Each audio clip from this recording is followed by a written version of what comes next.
Thanks for making the Locked On Ole Miss podcast your first listen every day. We're free and available wherever you get your podcast, including YouTube. We're part of the Locked On Podcast Network, your team every day. And also, go to SiriusXM, listen to Channel 190 Saturday at 2:30 Central Time, and you can hear the hometown broadcast with David Kellum and the Ole Miss radio crew on SiriusXM, or you can just search Ole Miss or Ole Miss Rebels on the SXM app. That is pretty cool indeed. Hello, I'm Stephen Willis, and I'm joined by Daylan Flowers, who was at the ball game on Saturday. We're going to talk a little bit about that. We're going to talk a little bit about the Tulane game coming up. How you doing, Daylan? I'm doing good, my friend. It's good to be back with you, and it's good to have football back, man. It's an exciting time right now. It definitely is. Now, the sad thing is we spent months trying to speed it up and get to the point where football was actually happening, and now we're 1 out of 12 gone. It's like one step closer to it being gone, and it's just that's a depressing thought. Yeah. You wait, like you say, we wait so long for it, and I tell people that you tailgate and you have so much fun. There's no place like Oxford because you only get 6 or 7 of these every year, and so you love to live it up and experience it and enjoy every moment of it. So it was good to be back, and we're just gonna enjoy every moment that we get out there. Yes, exactly. Now, Daylan, you were in the stadium on Saturday. What was the stadium like? What was the atmosphere like? Talk about the pregame and how they built it up and the things that they have going on in the stadium. Well, I'll tell you what, Stephen. The atmosphere was really good this year, and I compared it a lot to the first game against Troy last year, and it was significantly better than when we played Troy last year in the opening game. The student section was off the charts, and a lot of the student section was filled up about an hour before the game had even started, and so the students are definitely excited, and the stadium was quite full for the first game of the season compared to last year. The event hype was very well. They had a lot of good video packages showing the quarterback competition and the offseason hype and the transfer, and a lot of the new coaches that we got into the program this offseason. So they did really good with that. They spent a lot of time also showing other games that were going around the country. Of course, TCU in Colorado was a big topic yesterday, and they had the game put up on the big screen to people to watch as well.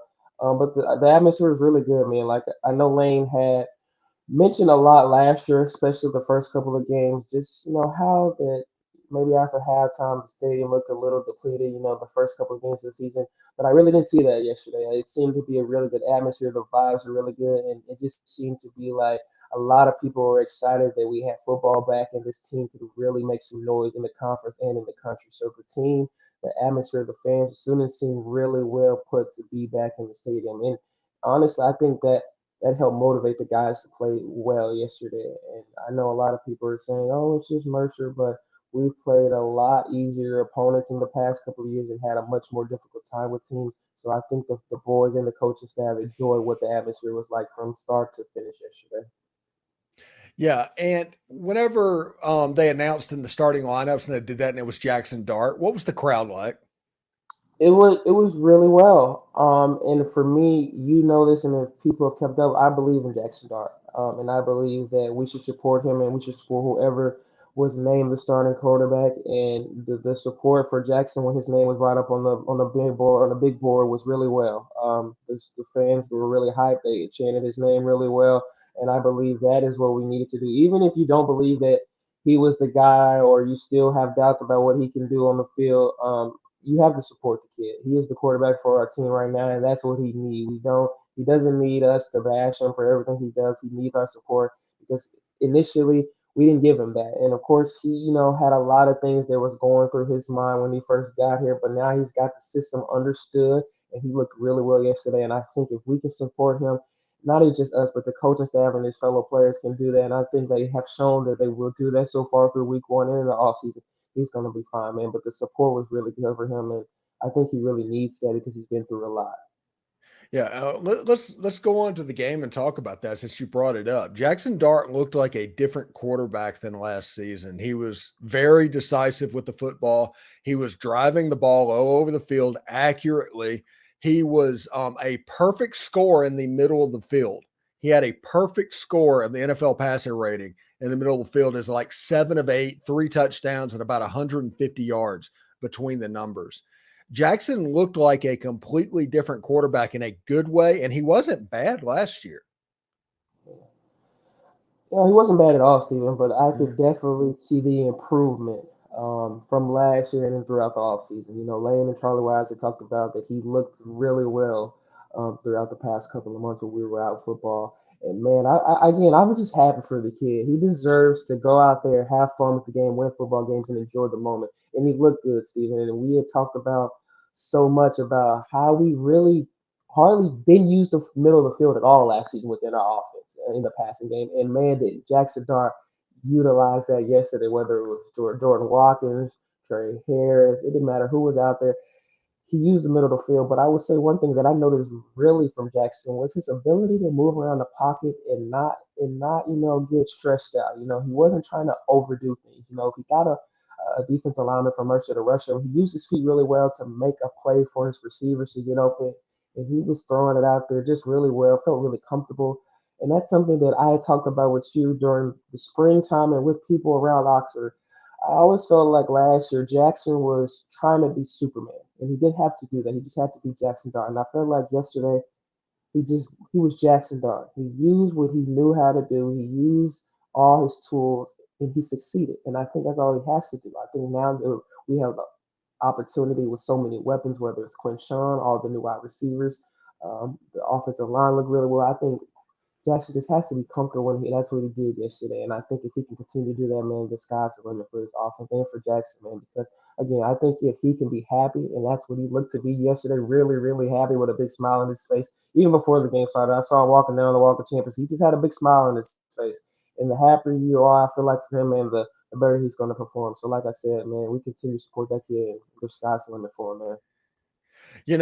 As good of his day as it was for Jackson Dart, I don't think it was as good as the day that Trey Harris had. When you're 3.5 minutes into the first quarter of your debut with the Ole Miss Rebels and you have tied the school record for touchdown receptions, I mean, Trey had a day. He did. He did. It's really impressive because I don't know if people know this is his first game in a Rebel jersey, and he looked really good. He got out there on the first drive, and I said, "This kid looks really big. He's been in the weight room. He looks good for her. He looks in shape." And man, he had a field day. And I was sitting right on the end zone where the student section was, and every time he got in the end zone, he just got up and let us scream out. And that's just a good feeling for me, man. This team seemed to be really happy yesterday. They seemed to be really happy throughout the offseason. And Trey looked good, man. Like he didn't even. I'm sorry, he didn't look good. He looked great. His route running was good. His catching was good. And man, when he got that ball, his head was going to the end zone. He didn't want to let anybody stop him from getting to the end zone. And he didn't, man. And he just seemed to be free. And I think that's what Lane had really wanted. We had guys, Jonathan Mingo last season and years before that, was that star guy. And I kind of felt like going into this season, who did we have as that big receiver? Who was that guy that can get upfield and catch some deep balls, can, get some yards after catches? And man, did Trey look really good yesterday. And honestly speaking, I know when we got him, I didn't know much about him. I had seen some tapes of him, and I heard a lot of good things about him. But yesterday was a good eyesight for me to say that this kid can really play some ball, and he can get upfield, man. He can break a lot of tackles. He can get where he wants to on the field. He can get up. Because the kid looked big. He looked really big and tall, and he made a lot of noise with just his height and strength, man. And he was getting to the places where he got to. And when you got an eye for the end zone like that, man, ooh, Lane Kiffin is gonna feed you, man. So it was fun to see him out there yesterday. Yeah, it looks like Lane Kiffin traditionally has two players that he feeds. That's the way there two offensive players that are stars Mm-hmm. that he's going to figure out how to use them in certain ways. I think this year it looks like it's going to be Trey Harris and Quinshawn Judkins. And that is without Caden Priestcorn. That is without Zachary Franklin. There's still a lot of pieces that have to be added to this team. This team is nowhere near a finished product at this point, and it only can get more explosive if it all comes together and if it all works out. The ceiling on this group is absolutely through the roof. It is, man, and that's something that I was going to talk to you about, man. Like, we didn't have Caden Preschool, we didn't have Zachary Franklin, who, a lot of people would say might have been our two biggest offseason pickups on the offensive side of the ball. And so we put up so many points, we set records on the offensive side of the ball yesterday, really without maybe two of our potential biggest threats on the offensive side of the ball yesterday. And I would like to just shout out Jordan Watkins, man. He looked absolutely phenomenal, whether he was a receiver or on the special teams. He looked so good. He looked quick. His hands were good. He just looked happy, and he had an exciting time out there. Even when he wasn't, having a ball directed to him, he was blocking really well. And I think Jordan Watkins had a lot of good improvement from the offseason. So it was good to see him out there and having a blast and being all over the field, too. But, man, the offense looks really good, man. Yeah, one last thing on the Mercer game, and this is something that everybody likes. If anybody I call them Eeyore fans, and Hmm. it's no matter what happens, but it was Mercer. It was Mercer. Yeah. And it's like, yeah, but it was 70. Um, you Hmm. know, you play Mercer. Everybody plays Mercer every year. Hardly anybody puts 70 on them. That's still a thing. But when you looked at mop up time, like extreme mop up duty, and we're talking about in years past, and this is no insult to Kincaid Dent, but this is the time when Kincaid Dent would be the quarterback of the Ole Miss Rebels, and the running back would be Matt Jones, and the wide receivers would be like Rafe Vincent. Those guys would have been the ones out on the field at the time. You look around at this game, you had a 5-star playing quarterback. He was throwing passes to 4 stars, and the backup to Oregon State running the ball was playing running back. And this was like with 2 minutes left to go in the fourth quarter when you were just letting the people play. This team is so talented. Yeah. They are, Steven. And something that really shocked me was the way Pete Golden had his team ready. The game started really bad with the first play against Mercer, man. The quarterback went straight up the field to score. But Pete, after that, he adjusted really well, and he kept slamming and slamming and slamming against Mercer. And I think that is something in this day and age of football that is really important. Can the defensive coordinator adjust and get his guys ready to adjust to anything the offense throws at them? And Pete had the boys ready and they looked excited. They looked hungry. They were attacking really well, whether it was pressuring the quarterback. The linebackers were getting to the line of scrimmage to stop the run really well. The secondary, even with the new secondary coach West Neighbors, they look really well as too in the secondary. So it was really exciting, man. And like you said, people will say it was just Mercer, but what if we had lost that game? And then the opposites would have been saying so many different things. And like I said earlier, and I think you talked about this, we played much worse teams in the past and had, I wouldn't say more difficult times, but didn't look as good as we did yesterday against much higher quality opponents than Mercer. And so I'm not gonna sit here and say, we are gonna, go crazy this year, but it was a good stepping stone to see what we had out there. And it also was a good calling card for us to know that we have a lot of talent, we have a lot of confidence, and we have guys to go play some football. And so it doesn't matter who you're playing, man, because at the end of the day, the game, the goal is to win the football game. And that's what we did yesterday. And we dominated. And so that's what we have to continue doing. Yeah, the expectation when everybody was picking it, it was like 52-3, 52-7. Well, we Yeah. missed that prediction by under guessing by 20 points. So Yeah. that is a real thing, and that is worth handling as well. So let's turn our attention to the Tulane Green Wave now. Tomorrow we will do the keys of the weekend. Looking at this game, what do you think Ole Miss needs to do moving forward? I think right now the preparation needs to be consistently finding a rhythm within the offense and the defense. And when I say that, let's not underestimate Tulane. First of all, Tulane is a ranked team, top 25 team, a team that just won the Cotton Bowl, and we're going to New Orleans. It's not a game in Oxford; it's a road game for us. And so let's take a step back and let's understand what we watched this weekend. I think the offense moved really well, but I think we could also integrate Quinshawn more than we did yesterday. I think we saw a lot of the run game last year with Zach Evans. Now that he's gone, can we get more touches for Quinshawn and maybe some other guys? Ulysses Bentley looked well yesterday too, but can we get more of the run game involved to maybe open up some more deep shots for Jackson Dart over the weekend?